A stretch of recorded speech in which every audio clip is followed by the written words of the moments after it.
Visiting the Mystic Islands of Siquijor. On this tour, mabibigyan ko kayo ng tips and also rates ng mga foods and other attractions. How to get to Siquijor. From Manila, you need to go ahead and book a plane and then kailangan mo bumaba sa Dumaguete. Or if nasa Cebu ka naman, pwede ka rin naman dun via port.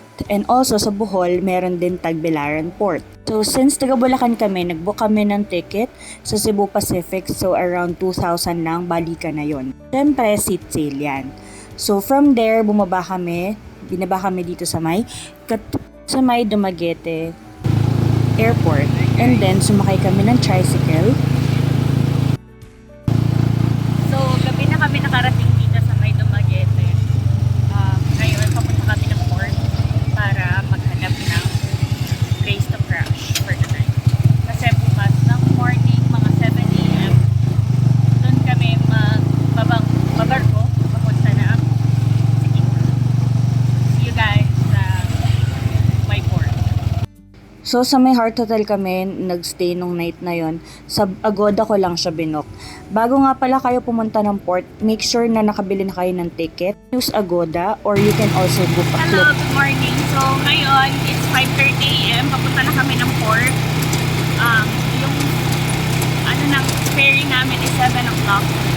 So kailangan an hour before kasi nandun ka na.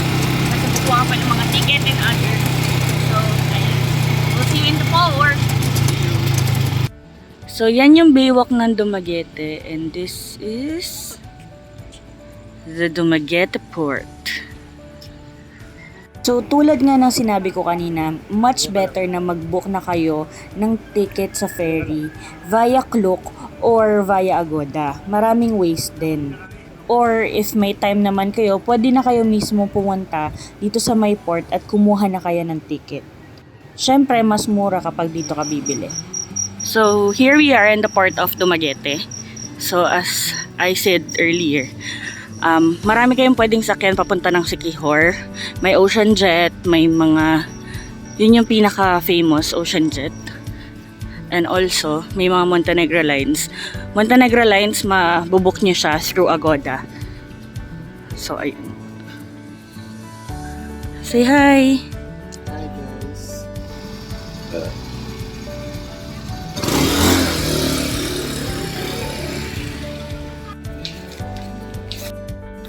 So, ayan, nandito na kami sa loob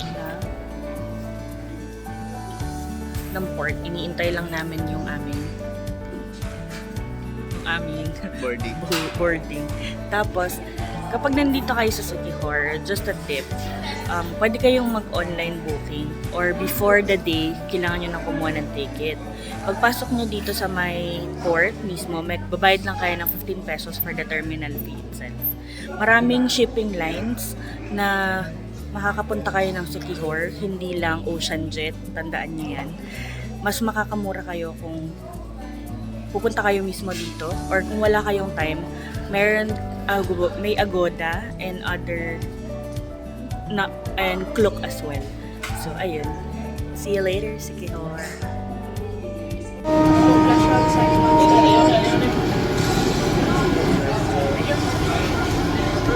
Nakaling na sa one, ikaw na nakaunan ako ng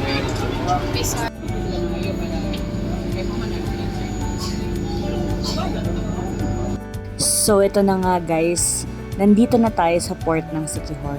Grabe yung tubig talaga, crystal clear, totoo yun. So sa trip na to, nag-DIY lang kami. Kapag labas nyo ng port, marami kayong makikitang mga motorcycle.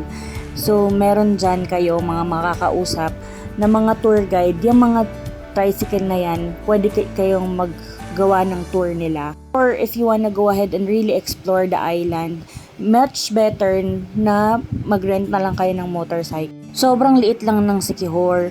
Kayang-kaya nyo siyang i-tour ng 1 day or even 2 days. Just use your Google Maps or even Waze. Actually, may achievement ako dito sa Siquijor trip namin kasi natutuwa akong magmotor. Pero yung nagpaturo sa akin ng pagmamotor. Diretso lang po, hindi po ako marunong magligo. So ngayon, nandito ngayon tayo sa famous roadside diner kung saan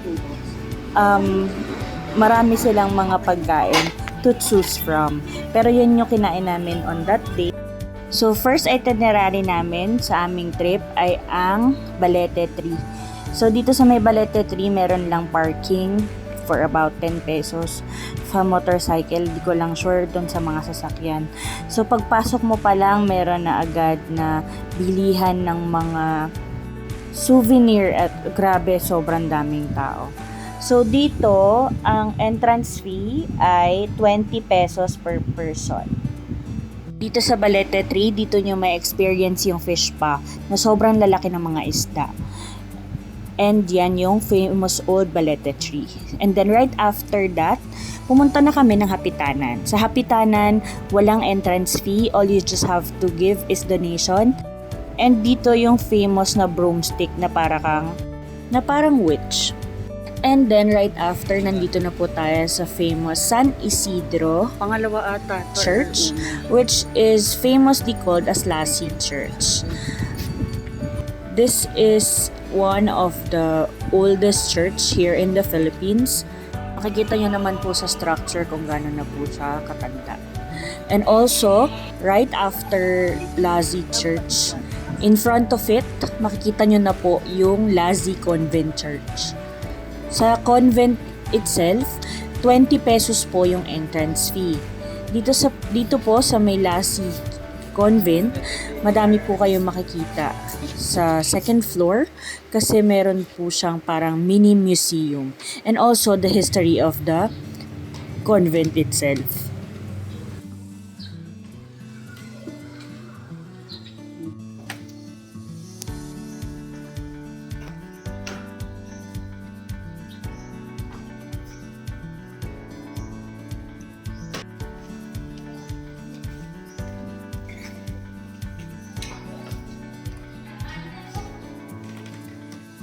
So right after, nagpunta tayo ng Shaka.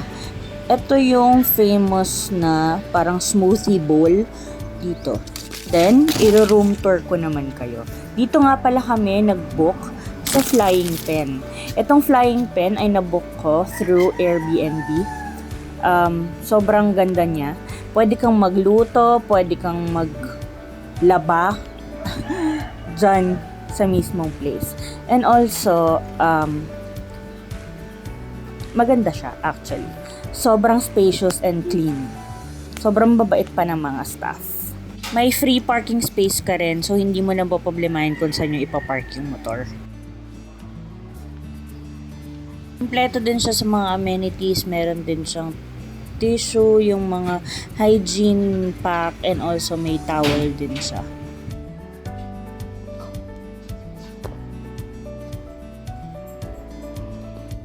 Welcome to Siquijor! Dito sa may plaza Siquijor, sa may San Juan po ito. Malapit po ito sa may port. Every day, umulan umaraw, lagi silang nandyan tuwing gabi. Magsa-start siya ng around 4 o'clock, nagsa-set up na sila, and hanggang 11 p.m. lang sila. Pwede kayong kumain dyan ng mga ihaw, madami din yung mga sabaw-sabaw and all. If you're on a budget, you can go ahead and try these stalls. Welcome to Cambogahay Falls. Entrance fee 50 pesos. 8 a.m. nagbubukas itong falls. Marami kayong activities dito. Balsa 100 pesos. Cliff jumping per jump is 20 pesos. Only na yon. Pa-picture nyo, pwede kayo magpa-picture, only shots. Kailangan nyo lang talaga bayaran yung mga tour guide. After namin ng Cambogahay Falls, dumiretso na kami ng Kabugsayan Falls. Dito sa may Kabugsayan, malapit na dito yung dalawang falls, yung Lugnason at yung isa ay yata. Kalimutan ko yung pangalan, pasensya na. So dito, kailangan mo munang mag-trek pababa. At sobrang ganda rin naman talaga nitong Kabugsayan Falls. Actually, pinadayo to kasi nandito yung Enchanted River. Yung Enchanted River nandun sa banda sa may itaas. Kailangan mong magbalsa doon. Papunta at pabalik din. Nandito lang siya actually sa may mismong Kabugsayan Falls. Dito pwede kang mag jump, cliff jumping, tsaka syempre yung famous nila na parang Tarzan. 50 pesos nga palang entrance dito. So, andito na nga tayo sa may Salagdoong Beach. So, pag pupunta na ka ng Salagdoong Beach, madadaanan mo nga pala yung man-made na forest. 50 pesos nga pala ang entrance dito. Tapos, meron din ditong cliff jumping. Makikita mo talaga dito sa Siquijor si Lord eh. Good luck. So, andito na nga tayo ngayon sa may Bahay Pahauli. Siyempre, dito tayo sa Siquijor, hindi natin palalampasin yung mga faith healers. Medyo malayo ito sa Kabihasnan. Kailangan mo talaga siyang dayuhin. And ito yung famous kasi nakita ko kasi ito kay Juju on the go and also sa biyahe ni Drew. So kaya talagang pinuntahan ko siya at baka kasi tayo ay alam mo na may sumasanib, the joke lang. So pag pupunta ka nga pala dito, walang bayad to, voluntary lang siya. So it's such a nice experience din as well na itong klase ng faith healing. Mahirap kasi tulog. Actually, wala ka naman talaga mararamdaman. Maraming sasabihin si Kuya sa'yo ng mga kunwari kung may naiinggit ba sa'yo or what. Syempre yun, ganun yung way nila ng pag-heal or faith healing. And also, wala namang masama kung itatry natin. So, pagkatapos niyan, and dito na nga para tayo sa may Pitogo Cliff. Sa may Pitogo Cliff, 50 pesos din yung entrance. Meron din dyan yung mga pa-drone shots. Na 200 pesos kailangan mong magpila doon. Pero kung gusto mo lang naman tingnan and also take pictures, pwede ka rin naman palang mag-cliff jumping dyan. Pwede na siya.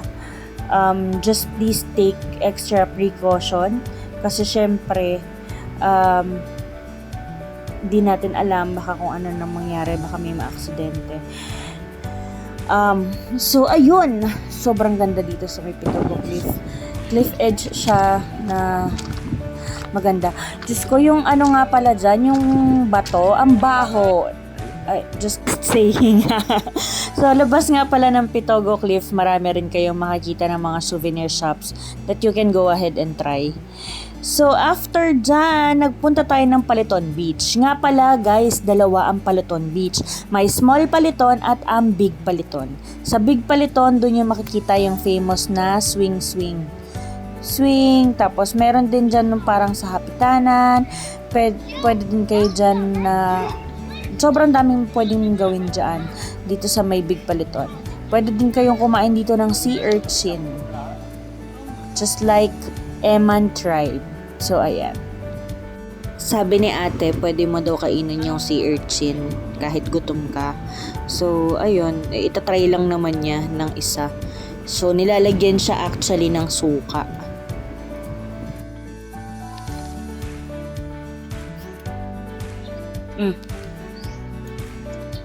Lasa. Malat? Sarap. Parang umiinom. Actually, sobrang dami nyo pang pwedeng puntahan dito like Kawayan Falls, pwede kayong magtubod Marine Sanctuary. Kaya lang kasi hindi na namin pinuntahan yon kasi mas prefer na lang namin magstay sa may bandang San Juan area.